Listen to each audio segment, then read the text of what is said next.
Good morning, everyone. Welcome to the final day of Form and Function from Afar. I'm Karen Hardy. I'm one of the instructors at Book Paper Thread, and I'll be the moderator for this session, which is Gum Transfer Printing with Georgia Deal. Thank you all for being a part of these 3 days of presentations and demonstrations by some of the most inspiring artists and craftspeople in our community. We're really excited to see how many of you. We're over 2,000 people now registered for the conference, and it's been great to see how many of you have been introducing yourselves on our portal and introducing your work. It's really wonderful to see you all connecting with friends and colleagues there, and we hope that you'll continue that even beyond the conference. First, I want to share a few things about how the Zoom webinar will be run. It's a little different than a Zoom meeting, which you might be more familiar with. Since we have a large audience, attendees will not be connected by video, but you can certainly ask questions and make comments. There are two avenues for that. The chat and the Q&A, which you should see along the bottom of your screen. We'll use the chat for sharing links to things that the presenter mentions during their talk, but the Q&A is where you can type in a question and we will either type an answer there or the presenter may answer the question live. So questions only in the Q&A and comments and other types of sharing in the chat. In the chat, it's important to remember to select panelists and attendees next to two so that everyone can see what you're sharing. While I'm getting started, you can go ahead and open up that chat window and tell us who you are and where you're joining us from. We really enjoy seeing the range of places and communities that we're connecting with today. We will do our best to address all of your questions. If we run out of time and don't get to your question, or if you think of a question after the fact, there is space to post follow-up questions and continue the conversation on the conference website. If you experience issues connecting or other technical trouble, don't worry. This is being recorded and it'll be available on our conference website, and later it will be uploaded to Book Paper Thread's YouTube channel. So if you miss anything, you can circle back and rewatch any of the webinars from the conference.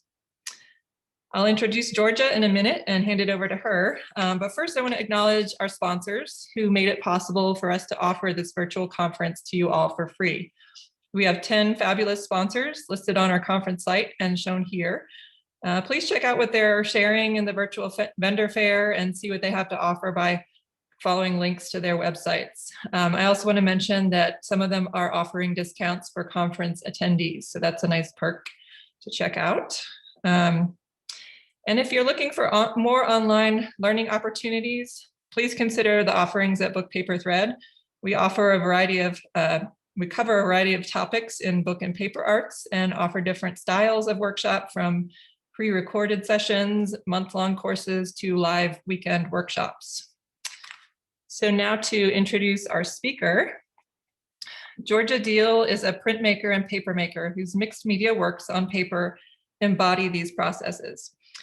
After chairing the printmaking and papermaking area at the Corcoran School of Art and Design in Washington, D.C. for many years, she recently has set up a new studio, Swananoa Paper, in Asheville, North Carolina.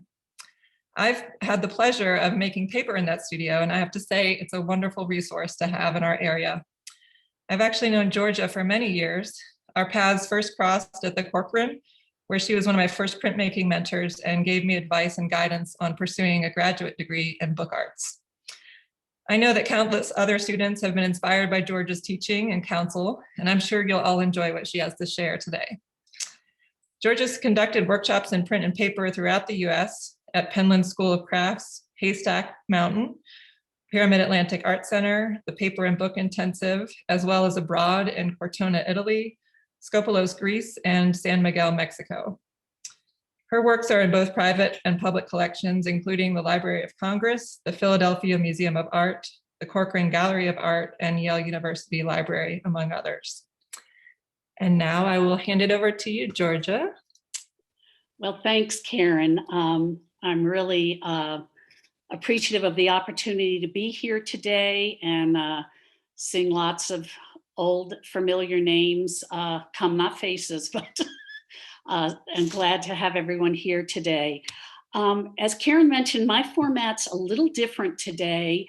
I was watching the other presenters who had one camera on what they were doing, and that was kind of impossible, I felt like, with doing printing, because I was moving around a room, going back and forth to a press, you know, doing various tasks in printing.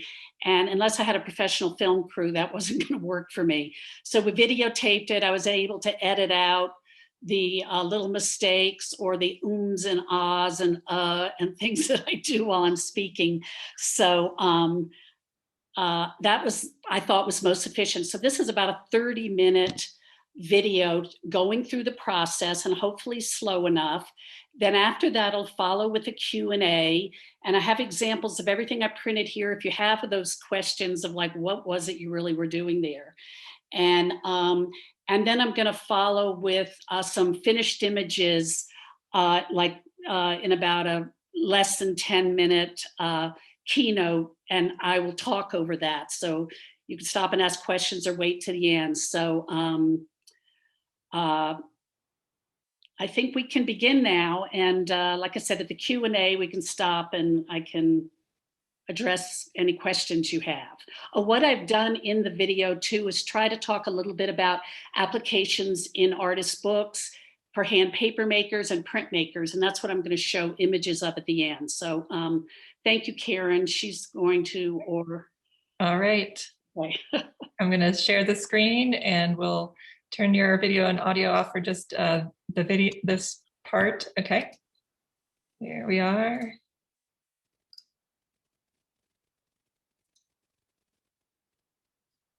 Okay, hi again. Here's my setup for this gum transfer demo. And I'm going to try and go through it slowly enough and hopefully clearly enough. But at the end, it will go live again for you to ask questions. Plus, I'm attaching a PDF of troubleshooting and answers to questions I get over the years about this process. So there'll be that opportunity to do that. So the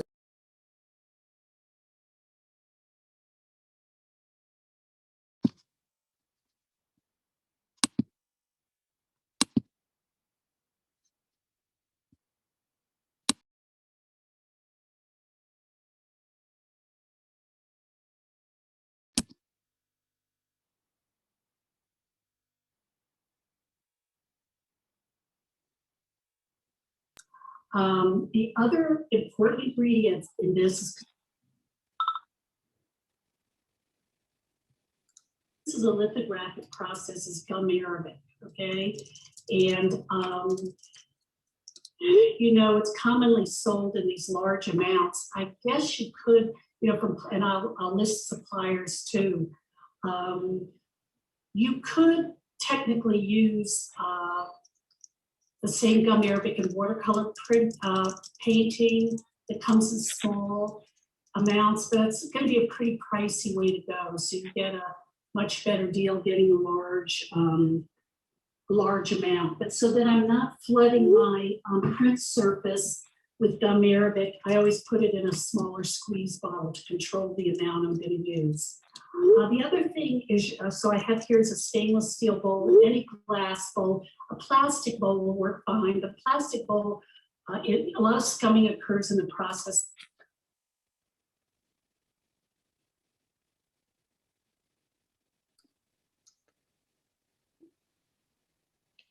Sorry about that, folks. We're going to go ahead and start that video over to make sure that you can get the whole thing. So just a moment.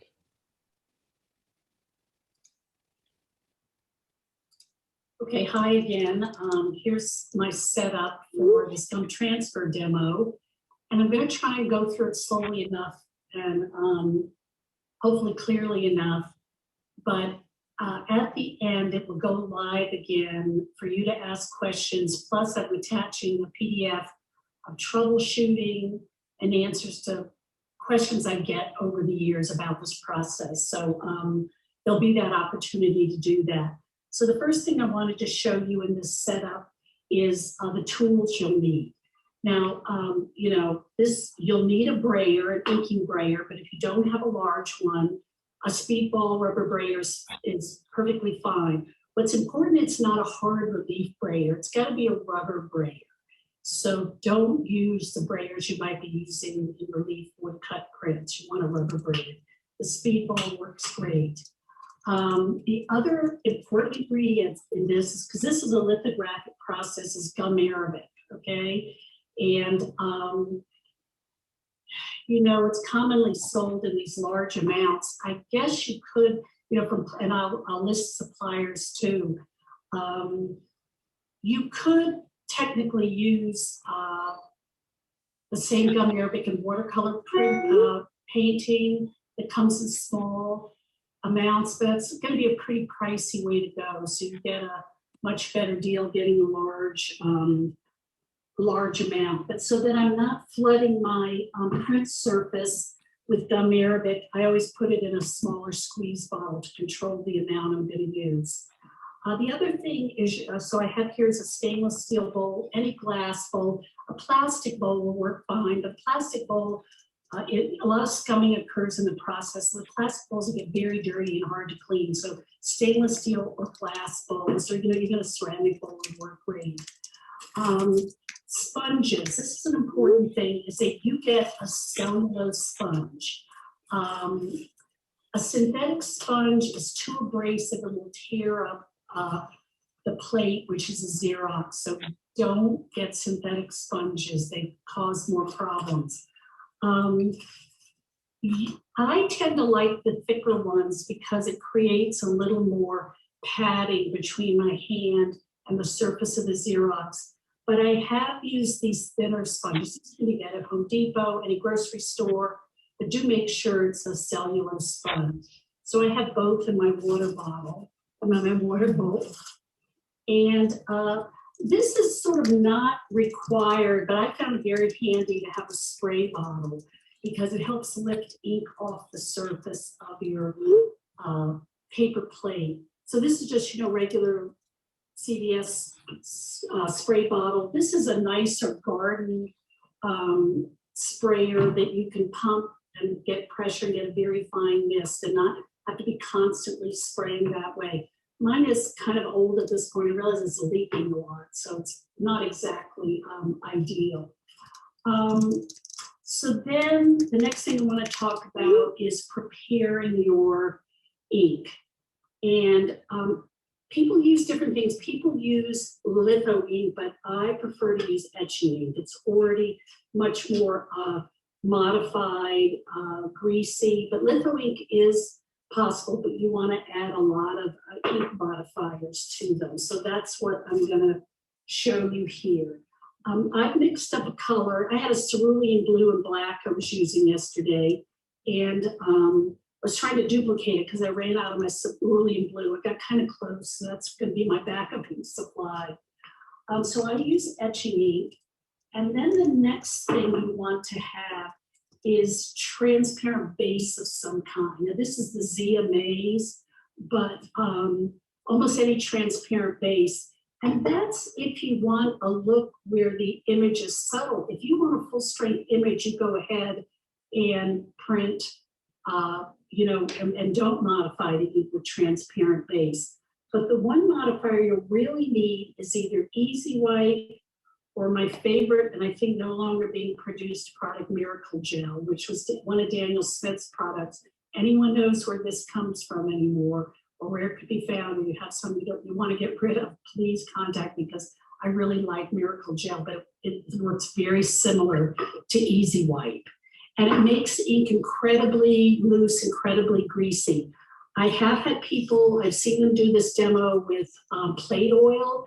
I found the ink spread way too much, and I did not like the plate oil added to the ink. So what I've had here is, this is some of the ink I was using prior in some of the test prints I was doing. And you want to draw it out into a nice even, so you can roll it out smoothly and evenly. Now, printmakers always talk about listening to the ink, and this is important here. You want it to have a little bit of a nap and a good solid hiss. I feel that ink should be a little thicker than if you were doing a relief print, because this process requires a very greasy ink. Don't overdo it or it'll spread it. Which brings me to an important thing that I really suggest with all these variables I talk about, that you really just print on newspaper, newsprint until you get comfortable with this, because don't waste your good paper while you're trying to figure out the subtleties of the process, okay? So I have a nice greasy application of ink on my slab here. So then next to the Xeroxes, these are your plates you'll be using, and this is where it gets to be a very fun process. I use a variety of things in the process. Like sometimes I use old engravings directly from books. I will blow them up various sizes because I'm not really sure in the beginning. Well, I like to kind of have those options open about which way the print could go. Sometimes it becomes more interesting to me only after I discovered here was a little image of gears I printed from a kid's book. Actually, it's pitch lines, they call it. And then I blow it up to various sizes where you might become a little more abstracted or just plain more interesting. High contrast things work the best. This is something I was fooling around with and at Staples the other day, and this was just a little metal washer I had. Now the other thing you want to do is play on your copier with the density and the darkness, and sometimes you'll start getting much more interesting results when you play with that. Now, if you get a tonality here in the background, which can often happen, realize that's going to print up sort of like an aqua tint, but don't be fooled. You will not get the fidelity and real resolution you would get with an aqua tint. It will be tonal, but hard to say exactly what you get. So that's why I always say do a lot of Xerox. What I often like to do is when I print something, when I Xerox something smaller, I like to then blow it up. The background will drop out, and the background goes back to white. But I became really interested in all this texture in the metal when it got blown up. So it really suggests a lot to play with those options. Sometimes it's hard to kind of get it figured out and get something off center, which brings me to the next important part. You absolutely have to try and print this with a white border around it. The bigger the border, the better. This is going to be complicated in rolling up because it's so close to the edge and the paper is going to catch on your roller. So you can find out this out for yourself. The same with this one. There's ways to get around Xeroxes that go to the edge, and I'll show you those, but it gets kind of iffy how successful you'll be with the process. This is, though the process might be similar to using a litho plate, it's not sturdy like a litho plate. It's a piece of paper. That's what you have to remember at all times. Another thing to consideration to make is the Xerox you choose or the laser. If you have a laser printer, they both use toners. You want to use that rather than inkjet because inkjet doesn't use toner. But is the density of the toner in the machine. I've had over the years students come in and say it didn't work when I inked it up. And then I'll look at their Xerox and you could just tell the copy was low on toner. And as soon as they use a different copier, like in the building, it worked perfectly well. So sometimes you might need to switch the machine or make sure your laser printer has more toner in it. The other thing that's pretty important is the paper weight itself. I really like to use a 22-pound hammer mill paper. I noticed that Staples, they have a 24 and 28 pound is what is standard in their copiers. If you have a very thin, highly recycled paper, it starts falling apart in the inking process. You'll see it shred up. the fibers of the paper will get into your ink. And, you know, it was interesting when we had a program from the Corcoran in Greece, we tried to teach this and we could not make it work because every place we went to use the copy machines, the paper was highly recycled and the paper fell apart when it was getting wet. So, you know, we couldn't, you know, do the process. So a heavier weight paper doesn't need to be cardstock. You don't need to go that far, but a heavier weight paper. So back to some of the things you can use.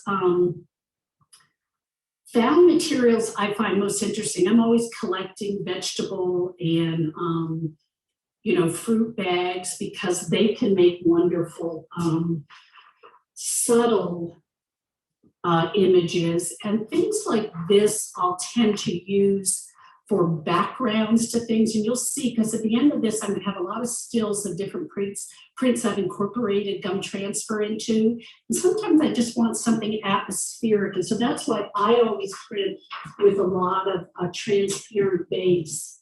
But I just want some tonality. And of course you could get this done with a pressure print in letterpress or Xerograph, many different ways, but this is a quick way. This is wax paper laid on the Xerox machine and crumpled up. Now, I think this one is too light. I'm not so sure. And I often play a lot with the density, the opacity, you know, on the copiers. So pay attention that you might need to get 6 or 7 copies of something to get it to print well. So just kind of warning you, but I'll tell you, for all these copies I have laid out, I might have spent about $10. So it's not a big investment. This was obviously just a piece of fabric, old, you know, pillow ticking I used. And this was something I've given to Karen Hardy, who's going to print letterpress over some of these. Found and natural objects from nature are great. This was some little dried plant someone had given me. I think it was about this size initially, and then I kept blowing it up, you know, because I wasn't sure how I was going to use it. I just like to have a lot of things on hand, you know. Another thing that was a little bit of a surprise, I was kind of recently looking at Louise Bourgeois prints, and I thought, oh, I'll get some old vintage handkerchiefs and use those. And so I don't have the plate right now. The print was really wimpy when I printed on rice paper. I like to use this process a lot for sheet collé. I'll print on rice papers, cut things out and collé them into a print. They're great for making book papers too. But then I got great results when I printed this. So, you know, sometimes as you just bring it in, you'll be surprised. I got this and I made a very high contrast to get this Xerox. And then I printed this on like some Kozo or Kinikata paper, something in my flat files. So that printed beautifully. So, you know, all I can really recommend is you try it. Straight out photographs were problematic because all those halftones can drop out. If you've got good Photoshop skills, you can put a halftone in them. I don't like those dot patterns myself, so I'll put noise into the image to convert it to something that's more similar to an aquatint or mezzotint. But you know, if you have Photoshop skills, you can play with those. Laying found objects on the press can be really fun too, but sometimes a lot of detail drops out. So, you know, you'll just find it when you copy it. And so it wasn't so crazy because like in this protractor, yeah, all the detail was just mainly a black and white shape.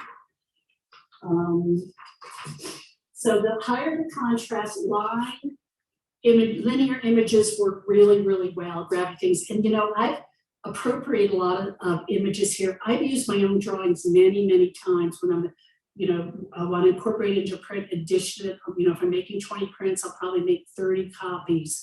So the gum transfer piece can be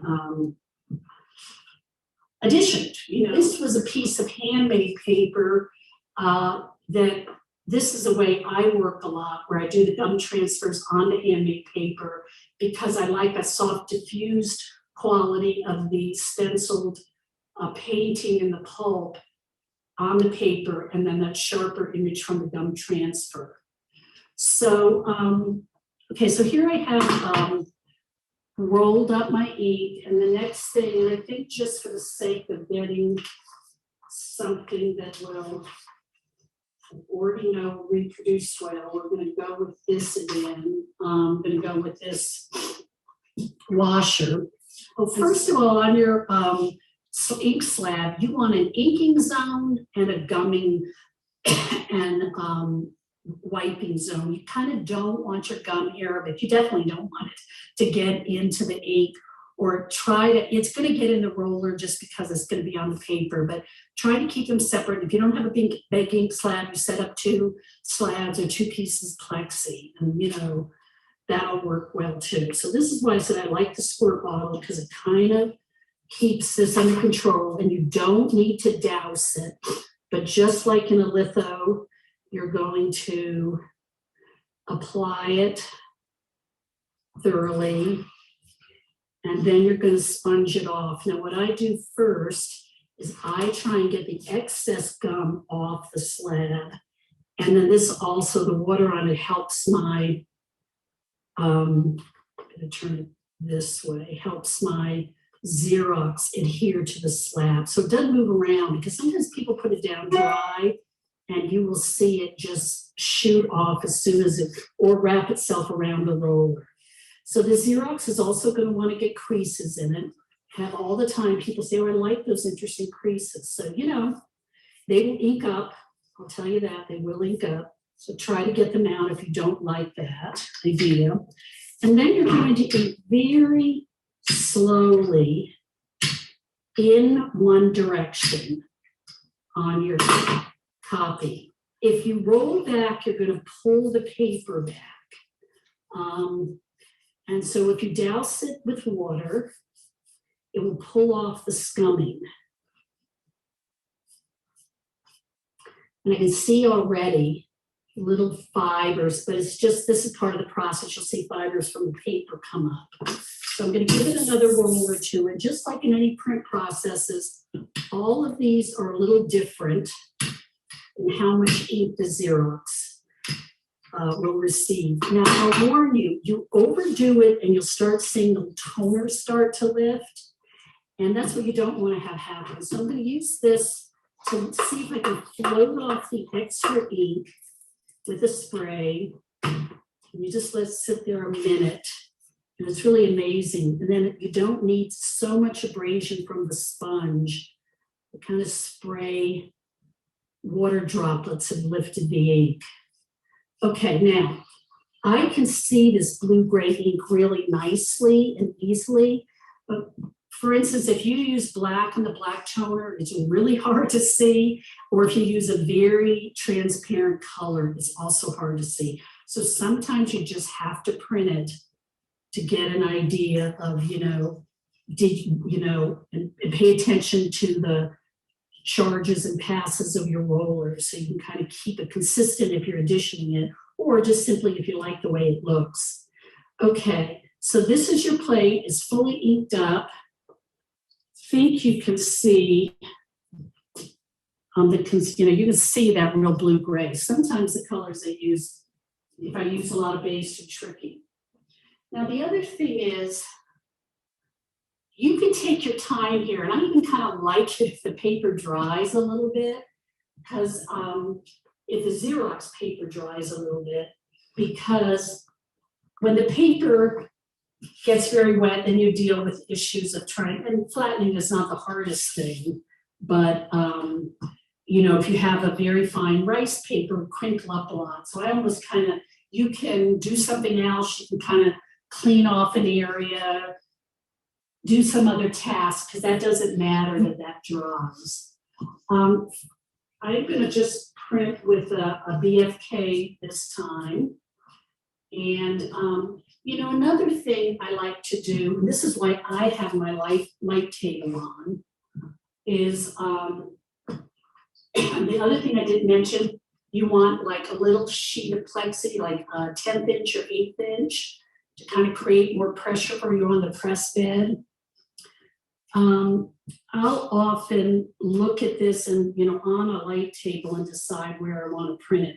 I feel like I would be more concerned if I'd already printed something to know where I wanted to place it in relation to the new thing I was printing.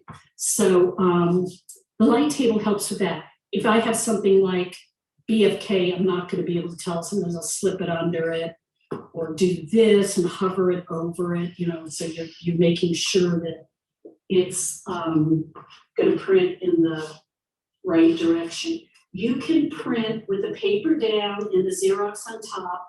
Because the Xerox is flimsy, because it's wet, I like to print, or I prefer to print this way, and with the adhere to the plexi. A problem that you can encounter with the wet Xerox, if you have a long distance to your press, I would keep the plexi nearby to put it as soon as you ink up your Xerox and then move it over, because I've seen too many times people who walk over with the wet Xerox, by the time they make it to the press, the inked Xerox is on the ground, and there's no plate left. So, and I always put white, just a newsprint under my plexi, so I have a kind of white surface to see things on. So then I'm going to put my press felts down. I've adjusted my pressure. You always do that before you print. And so what should the pressure be? If it is so hard, that gum arabic that's left on the paper, and then I sponged it off, it's still there. It's going to act like a glue. So I have firm pressure, but not too tight. I really end up sometimes trying to peel it off, and I've torn the whole print trying to get it off. Right now it's a little tighter than what I was using previously because I have a heavier weight paper. And the other thing I'll do sometimes is at the press, I'll look at it to see if I got a good impression, and if it isn't dark enough, I'll put it back down. I think we've all done this, and I'll send it back through, okay? So this worked out very well. I know there are people who want to reuse their Xeroxes. I don't do this myself. I find I start to, too much paper fiber gets up, it starts getting in the roller, cleaning up. My feeling is this is so cheap, I throw the plate away each time. The Xerox plate, I mean. I'm going to show two more, and the third one I'm going to print by hand. So here's a handmade paper piece, a very small piece of paper that has two stenciled images on it. And so this is what I will do sometimes with my light table in trying to decide what to combine with it. And you can use something bigger always, and then, decide that you'll print in part of it. Do remember that if you print something with text on your copier, make sure you hit mirror image. So the text is backwards. You got to think about this like with all printing, but with this process, it's easy to forget. Do remember to push mirror image on your copier so you don't have backwards text on it. Okay, so I've covered it with gum, put the water on the slab to hold down the piece. And this is where people get sloppy and is a problem because suddenly the piece is wrapped around their roller. I'm going to charge this roller up again. And again, see, this is close to the edge, but if I'm careful to just roll in one direction, so I'm going to try this squirt bottle to see if I. Also, if I like to often use the very large format paper, 11 by 17, and that gives you a lot of room, to work with. So Yeah, it is a little more expensive to print that way, but if I'm doing an important something, you know, I'll do that way, so I don't have to be like so careful each time about, you know, not hitting an edge and not letting this happen. Is it happening? Yes, see? And then you'll tear your paper. So you want to kind of be careful about that. You see, it's lifted up that scumming very nicely.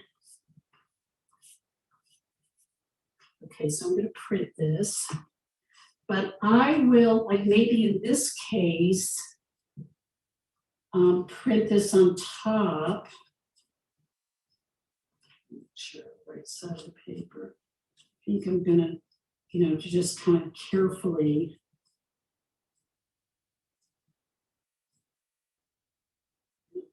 Okay, so you see what I've done here. This way I've laid the Xerox on top so I could kind of register to it.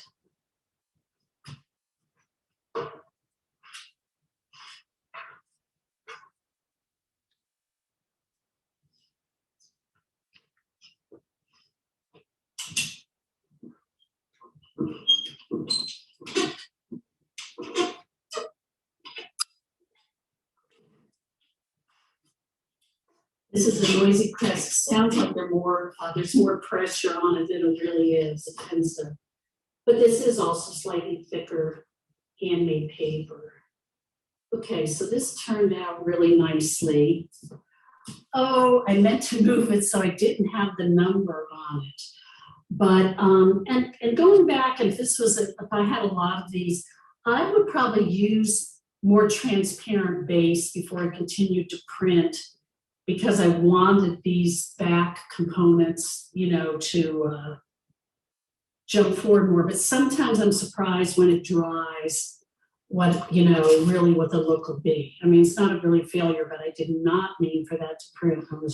Sometimes I've had people I've seen do this process, and after they inked it up, they start to do things like this, you know, because maybe they just want this little fragment in their print. And so you really can, you know, it becomes kind of messy. You're, you know, tearing up things, you know, wet plate, but it absolutely will work. Okay, so here I am. I'm going to print my third print. I'm going to print this one by hand. So without using the press, obviously, going through the same procedure. And one thing I forgot to mention earlier about your Xerox is it's really best to Xerox the images you're going to use at least a full day before printing them. Otherwise, the toner is too fresh and will tend to lift in the printing. So let them sit a day, okay?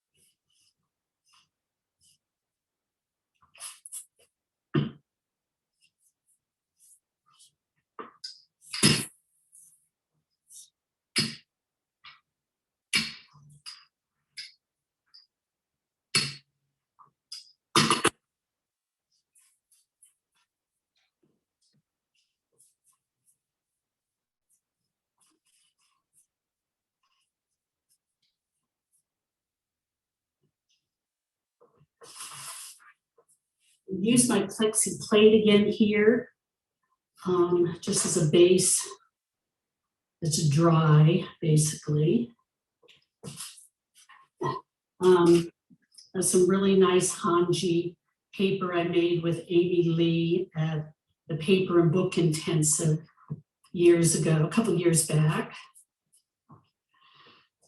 I'm going to place some wax paper over it. Any cover sheet will do.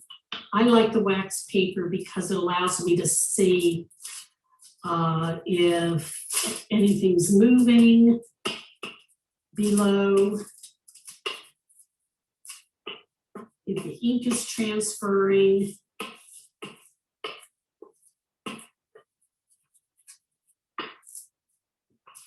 So a baron, a wooden spoon, any kind of burnishing tool you like.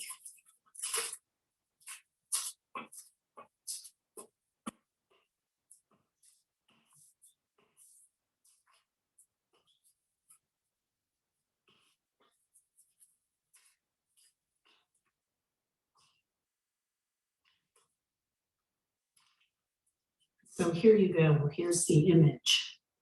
Maybe not printed quite as solidly as it would be on the press, but still it's pretty faithful to this blown up image here. So thank you very much. I hope you enjoyed watching this. And as I said, next we'll follow some images that have incorporated these techniques of my work, and then there'll be a Q&A, okay? So again, thanks so much.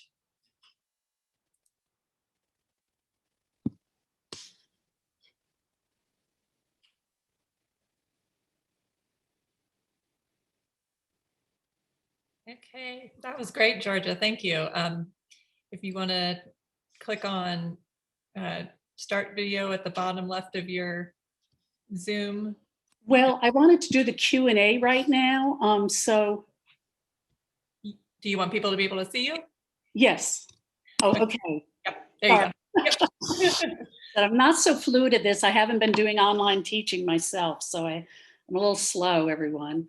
I saw a lot of your questions toward the end, but tried to answer them. But who's going to read the questions to me so I can kind of more thoughtfully answer? Also, I have the images that I printed here. So if there's things you want to see up closer, let me know. All right. That's great. Linda, you're doing it, right? I'm Yes. sorry. Yeah, Georgia, there's a question about how much easy wipe do you add to the ink?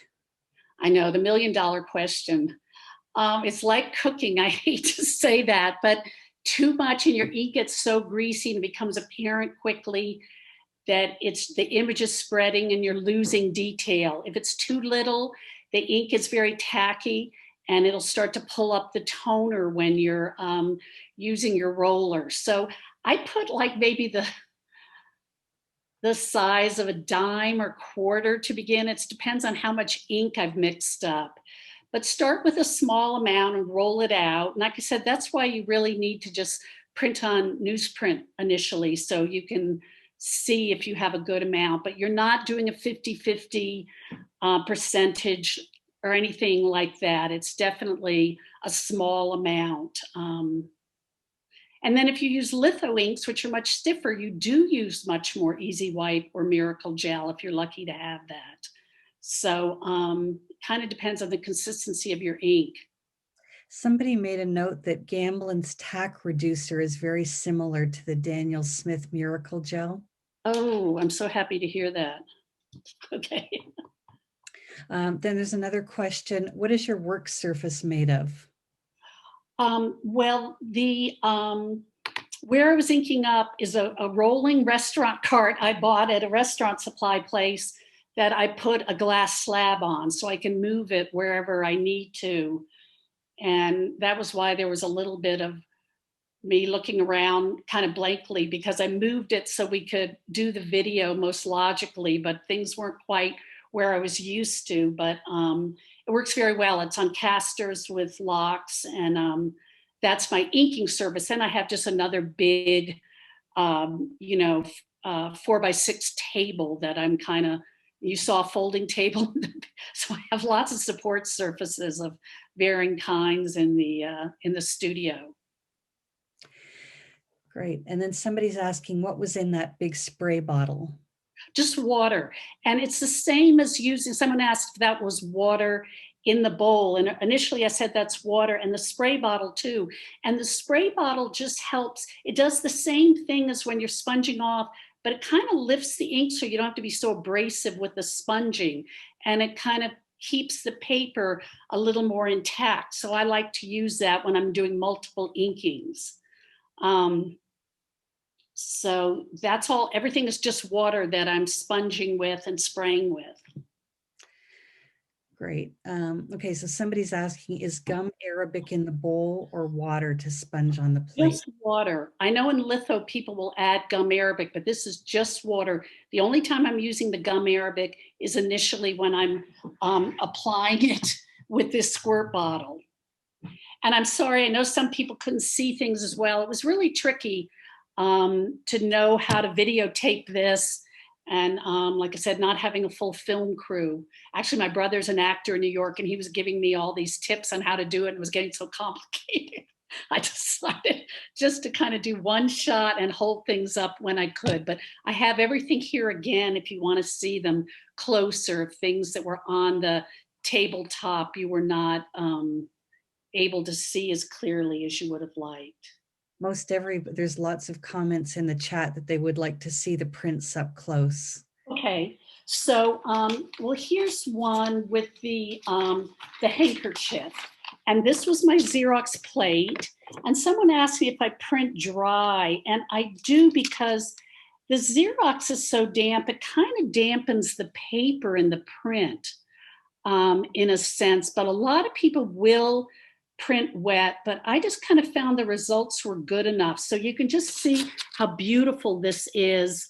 And I want to again apologize for using the term rice paper so much. I should know better as a paper maker, but you know, it's just my generation. That's what we learned, and it's a habit that's been hard for me to kick.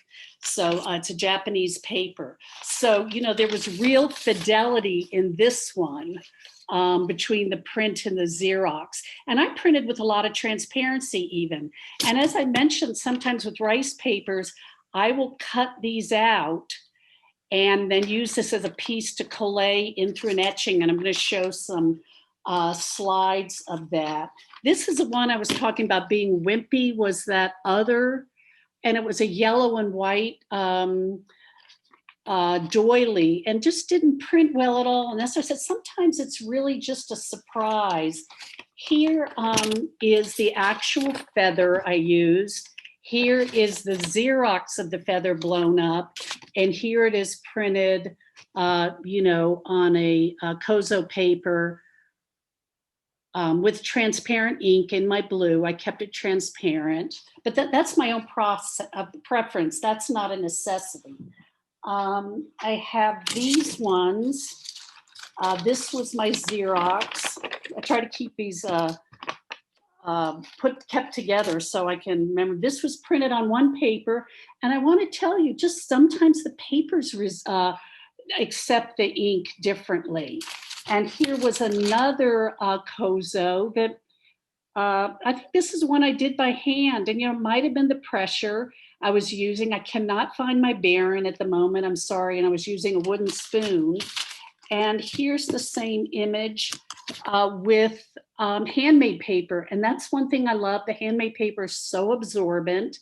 And this was that image that had the green and the gray components are in the paper pulp, and the gum transfers over it, is printed over it. And this is the same image printed on, like I said, on a Kozo. So sometimes the thickness of the paper, if it varies in handmade papers, it doesn't accept as easy as other pieces. So that's one thing, if you're really, you know, determined to work on a certain paper, you might have to do a lot of tests. Here's again up close my washer that I blew up. You know, it had rust on it. I loved it as I blew it up. The detail that came into it. Here it is on BFK. And then I overprinted these little natural seed pods or whatever they were. That's the Xerox actually. And I printed it over this was the first one I did where the washer was very transparent. And I ended up deciding to add, you know, more ink and less transparency. The whole thing was too diffused. But someone asked if you can print over, and I do all the time. I just let it really set up. Sometimes if I'm patient, I'll let it set up as long as a day, and sometimes just print on it several hours later so it doesn't offset. So you can get all this beautiful depth and this kind of layering. The last one in this group is my little snail. This is the Xerox. This is it on, you know, just some kind of Japanese paper, and not printed with a press, but not very darkly. And then again here printed on the handmade paper, which at the time, remember I said I thought the ink was too dark. And when it dried, I found I liked the effect very much. The other components in the pulp, the green and the gray, did come forward. And sometimes when things, you know, as you know, in any print process, they look a little different after they dry. And here's the thing that I forgot to cut out and take out, the little fraction that was in there that said it was 1/10 of the size. So do remember in your Xerox, if you have text, to put mirror image on the machine so you get a reverse image. Sometimes it's very hard to find on copiers, but There's quite a few questions still in the queue, but do you want to show the slides now and then we'll come back to questions? Okay, so okay, I'm going to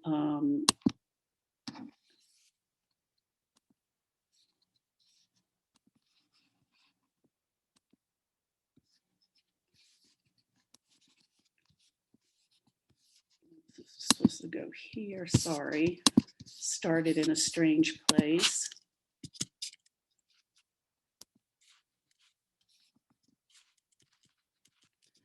Trying to get this full screen. I'm sorry I was able to earlier. If you go up and hit play. Yes, thank you. So here's I have about 17 images I'll go through quickly, and I'll just kind of give technical descriptions of them. This is all gum transfer, and here's a good indicator. These are some demo prints I did, and you can see the net in the background, the plant material I Xerox on a copier, and then the hand. And sometimes when I print, I then use acetate stencils to block out areas so textures won't print. Just, you know, kind of like in a lot of print processes, I put down a mask. And this on handmade paper. This is another from series. The first one was called Touch 1. This is Touch 2. This is all gum transfer. Again, the hand. An appropriated image of the knot and the dried plant, again, on handmade paper. And then relief rolled for that solid blue-gray in the back. It wasn't a blue paper. So here's another from that series. This is called Essence. It's a diptych. And so it's gum transfer and monoprint, which I do a lot. So the gum transfers are the house, some of those fabric textures, again, the knots, and the gum transfer is the funnel. And, you know, I've sometimes got to look and remember. On the funnel on the right, I had some other little texture, from tin foil that I printed around that. So it's kind of nice, just all these, just kind of common materials, when you Xerox them, what you can get. This is a piece, Pause. It's a lot of this is in the handmade paper, the fern, the pine cone, the textures in the back.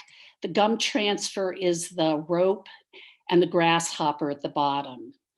So sometimes I'll go through a session where I make a lot of paper and then come back and again on my light table make decisions of what I'm going to add to it with gum transfer.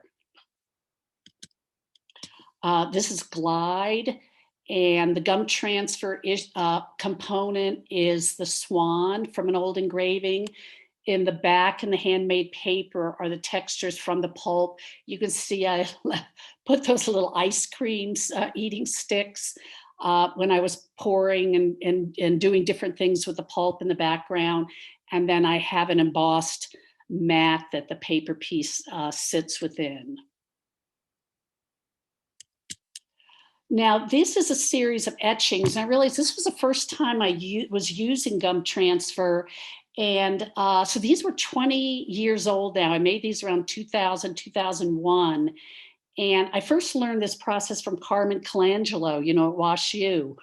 And when I saw him do this, I thought this is the answer because, I'd done multi-plate printing for years, but this was a way to put in other little images, vignette images. So the etching are the boats and the phases of the moon and that tush wash. I don't know if you know these terms, but they're just different etching terms and terminology. And the palm tree, the Native American princess, the woman, and the snake are gum Arabic, are gum transfer images. This is another from this series. This was a suite of prints about travel and like the diagrams of the canoes. Here, this one is called Prairie Waltz, and it's a photo etching of this old prairie yacht. The gum transfer are the wind atmospheric patterns, the couple dancing. It was a relief roll that is in the back, but that's gum transfer of that flower floating down. There's another in that series called TP. The etchings part component is the 2 TPs, and the gum transfer, there's several here. It's the girl running through the background, the diagram of an open TP, and little pieces of votives that I Xerox that I have, the little votive pieces here that I reduced, on a machine and printed into the piece, and then printed all on a piece of rice paper with a wood grain and chincolated in, sort of a lot of steps, but you can see the gum transfer components. And this is the last in that series. It's called Freight Train Lament. And this is the train is the etching, the gum transfer is the game board, the dice. Oh, and the bird is another etching plate. So you can tell why this process appeals to me because I've always layered images in my work, but this becomes much less expensive when it's a simple image to do gum transfer on and not have to have another multiple plate. This is psychostasis, the weighing of souls, and the etching is what's printed in brown. The gum transfer is that old engraving of the scale and that French curve in different colors. So, I do layer them. I print them, a day apart so the color remains clear and doesn't offset. So the blue and orange are gum transfer, the brown is an etching. Now this got very large. This is about 46 inches long by, I think, I wrote down the dimensions somewhere, 28 or 29 inches high. And you can see I mounted individual pieces of, I think it was a Mitsumata I made that I did lithograph patterns on, mounted them on a big sheet, and then did silkscreen components on. And this piece is called How and What Happened. And then added gum transfer in areas that I could print by hand because it got too big to go through the press. So the flies are by hand. I think that whole boat, the abandoned boat is there. This is my little personal story about what happened with the downfall of the Corcoran, for those of you Corcoran people are being held in a headlock for so long. So anyway, gum transfer allows you to work large, which is nice. This is another way I work a lot with monotype with gum transfer, and I lay the gum transfer images, print them down first. It's sort of like a drawing in a color. So the gum transfer of the jester with the stick is one I've used many times, a drawing of mine. It's printed in a brown, and the megaphone, and then I start monoprinting over it. So my drawing is kind of embedded into the monotype. Here's a letterpress, a broadside I did with Casey Smith, who was in our Art in the Book program, and I used his text, and we printed this, on a Vandercook, and I used the gum transfer again. Now, yeah, I could have done it with a polymer plate, But again, this is much cheaper, printing this in with gum transfer, the noose. And I don't know if Casey's on today, but I always love to show this. He was a great collaborator. This was part 2 of the piece. And this was a handmade paper that I made down at Sarvisbury, Gibby Wadeskin's paper studio with fibers from her property. Now the last couple pieces here, ones I collaborated with Karen Hardy, because I don't have a Vandercook, and I just want to show for those of you who do book or broadsides, I just handed her a bunch of the gum transfers, and I said, print whatever you're printing right now, and include this however you want to do it. So it was a nice surprise for me to see these come back. So this was on handmade paper, and you all are familiar with this little Nautilus at this point. And this was that pillow ticking I showed you that I'd printed, but I never showed it to you printed because I gave it to Karen, and it had, again, a paper component, that green disc in the back with the same text. And then the gears, which I put in, and then Karen printed letterpress, that black maze piece. Now that could have all been done, gum transfer could have all been done polymer plate, but that's polymer, her maze, and gum transfer mine. So sometimes I try to go into it without too many expectations and just start combining things. Like I said, it's a cheap way without investing a lot in multiple plates. So that is the end. I guess I can, I'm back now, right? Yep, that was great. Okay, so I have some of those prints here to show again. I don't know if people want to see particular things, if you'll let me know. Maybe I'll ask you a couple of other questions while people pose those. A couple of related ones. Does the age of the Xerox make any difference? Does it have to be fresh? And then somebody asked, can I use one that's 6 months or a year old? Great question. And I have 3 things I've sent out. One is a description with my the steps of the process. One is suppliers, and the last one is troubleshooting.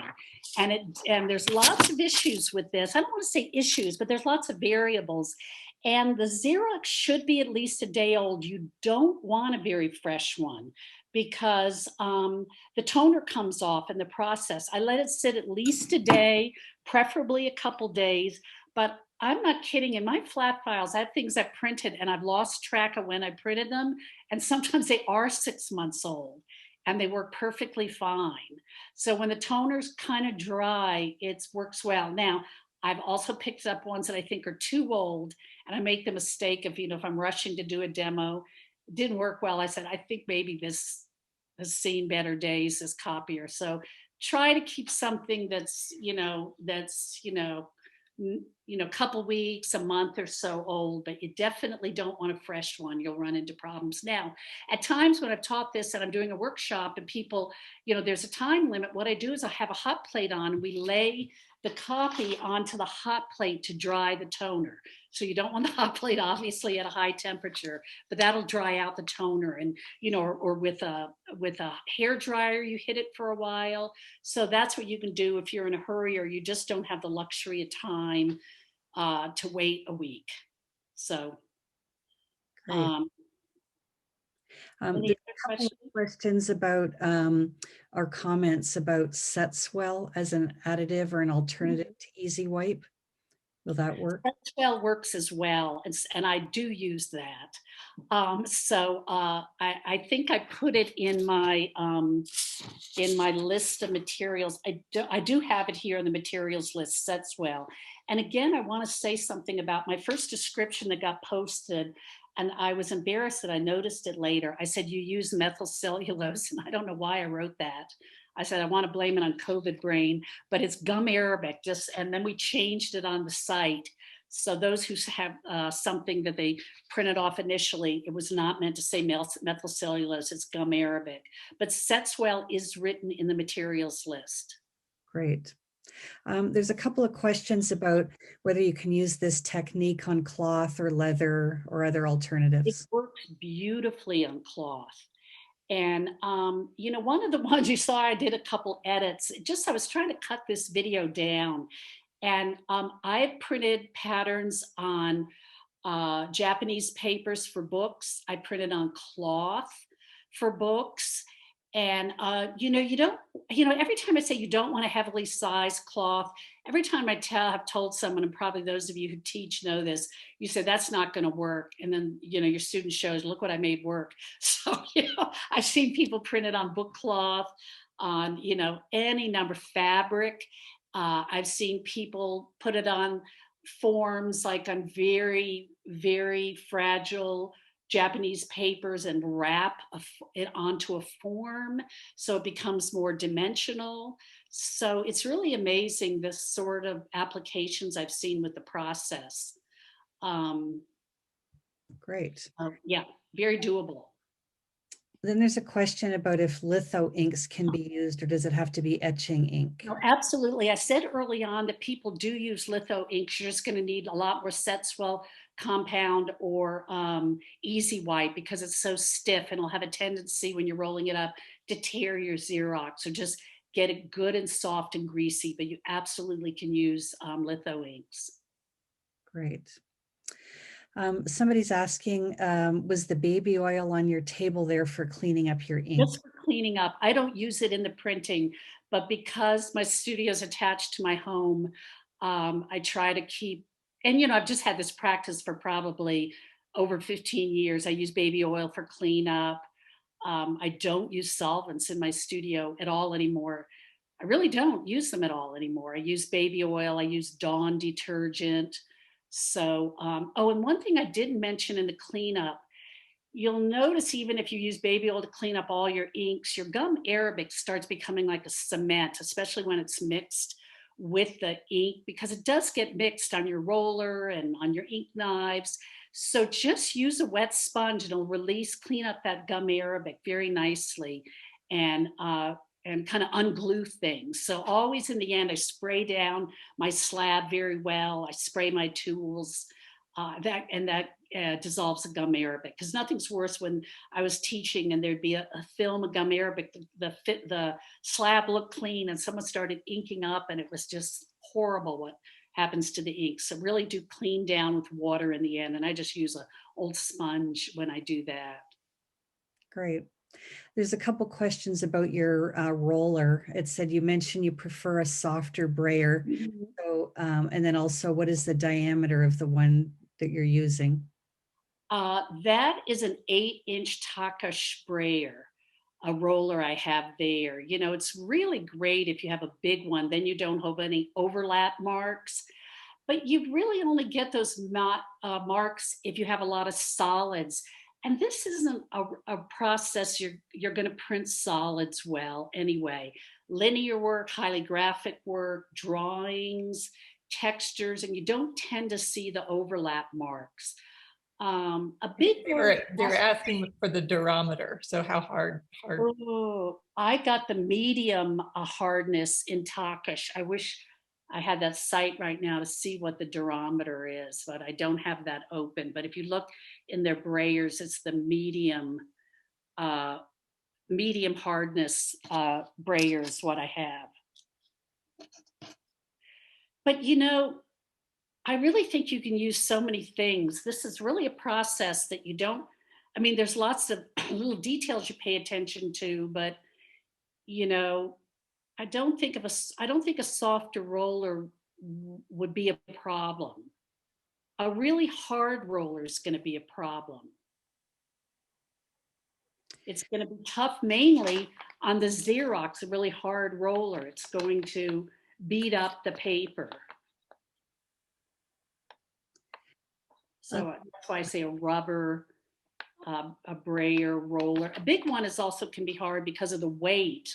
Though I've used them, and you need a really big Xerox so you're not rolling back the copy, you know, when you're pulling back a big roller. So I really prefer a hand brayer. I have a little more control over that. But, you know, this is like a lot of print processes. You'll see people, different people. And like I said, when I first saw this, they were using plate oil. And I just didn't really like plate oil as much. Another thing that Melissa Harshman, who might be on, when she first was working, we were working with this, like I said, it was 20 years ago. She said they shellacked the back of all their copies so they could keep reusing them. But like, you know, we had to shellac things the day before. There were all these shellacked Xeroxes around. And I just felt it was a lot of extra work when it costs, you know, 11 cents to make the copy. So I kind of abandoned the shellac copies, but I know some people do that. So they're not, you know, ecologically, you're not using as much paper. So you might want to coat your paper. You know, pronto plates are so affordable now that, you know, that might be another way to go. But this just suited me and I've used it. There was a question related to pronto plates. Sue asked, said, she did pronto plate litho and uses Colgate toothpaste and water as fountain solution. Would this right? work? And I use that too on pronto plates. Actually, that very big piece that had the guy in the headlock and it was all the multi-pieces of Mitsumata, those patterns, those grid patterns in the back were pronto plates now that I use. And I use, I don't know, I think toothpaste might be too abrasive, but I think it's worth trying. You know, it's a fragile plate, the Xerox, you know, and so that's why the sprayer and the cellulose sponge, I think, work pretty well. But go ahead and give it a try. You know, I know it works well in pronto plates. Georgia, there's a couple people who are asking about, you were describing using etching and gum transfer, and they're just asking you to clarify, did you print an actual etching first and then use the gum transfer over? I've done it both ways. And I generally print my gum transfers first. And only because when you print, it's just because it's a paper plate, I'm looking for this, you will get some marks from your Xerox and some of the smudging can't. Okay, so here's the one with the feather again. See, there is some scumming that comes onto the paper and it's hard to avoid in some of it. So then if I print an etching over it, the plate tone tends to kind of bury those little imperfections in the gum transfer process.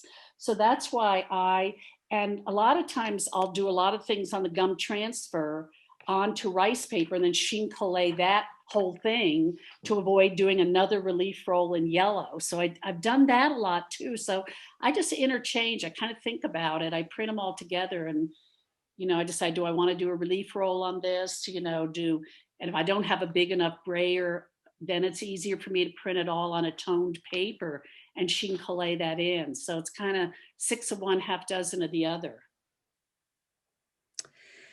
All right. I'm trying to look at the chat questions now too. Asking about how detailed can your original print be? You know, I've been surprised. I've seen things that I've told students, wow, you know, don't expect that. And their ink consistency is perfect. And it was a good coffee with lots of toner and you can get so much detail. It's very surprising sometimes. So I would, you know, these ones but it was all very linear. These pieces, you know, they're all the detail in the netting and the plant. They came up very nicely, you know. So like I said, sometimes if you're not getting good results, you should just go use a different copier, you know. And I've blown up ones really large, like I will go to a Kinko's or a copy place and make a 2-foot, 3-foot copy Xerox. But when I went to the Staples this time, I was trying to blow up a big image and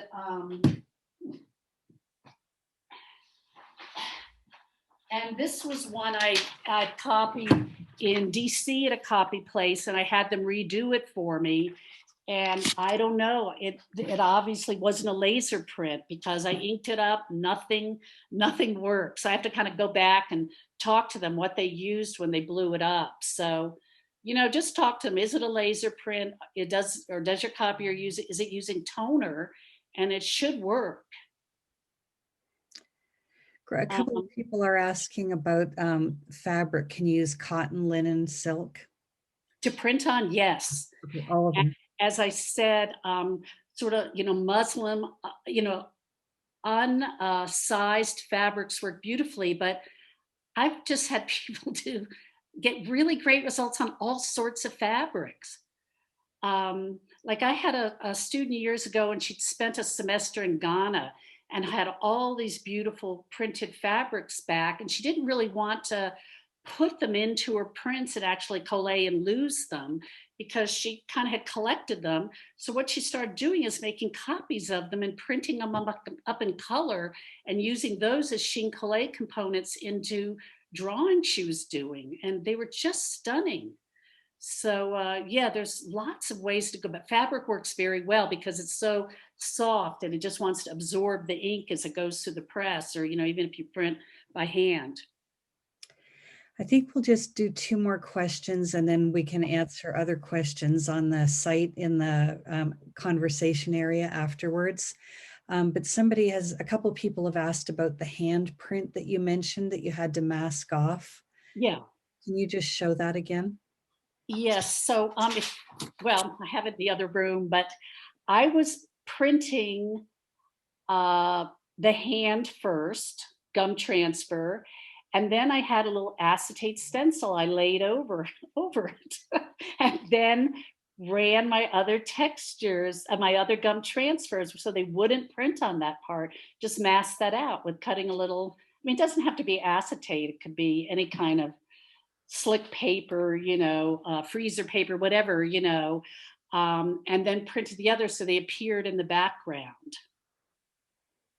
Great. I hope that makes sense. So I will do that and do a lot of masking in the process of printing things. And the last question I've kind of combined, there's been a lot of inquiries again about the inks, and people are asking if they can use acrylic, a silkscreen ink, or calico. No, it has to be an oil-based ink because it's based on the lithographic process of oil attracting to a greasy substance, and your greasy substance is the toner in this case. So acrylics, water-based inks will not work. It has to be an oil-based ink. So that's the whole lithographic process is grease repelling. The ink repels where there's gum arabic and water. It attracted to where there's a greased mark. So it won't work. I noticed someone said they like the geo altitude lines. My old neighbor, I just have to throw in this story, was an atmospheric scientist at the University of Maryland when I lived at DC. So I was always asking for his old maps, you know, and he'd say, what kind do you want, a high? Do you want a low? Do you want a storm? And I said, well, I don't know what I want, but when I see the lines, I know it's what I'm going to like. And so then I scanned it in Photoshop because there were so many numbers and it was so busy.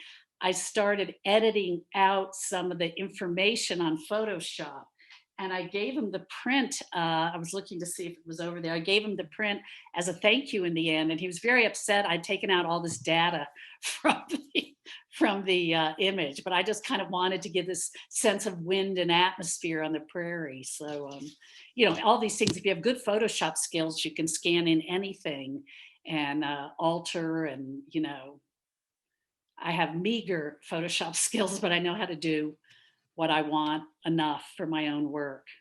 That brings up one last question. Sorry, just because it's related, I'm going to throw one more in that someone asked about copyright issues with borrowed images. I always get things that are in the public domain. You know, I get all sorts of you know, things. I love to pick up old vintage dictionaries. And so I think that isn't an issue with any of the work. I always kind of check that it's not from a copyrighted source. They're very, very old images. You know, a lot of, like I said, are found objects, a lot of my own drawings, obviously that doesn't, but the kind of things in those old catalogs or illustrations are not copyrighted.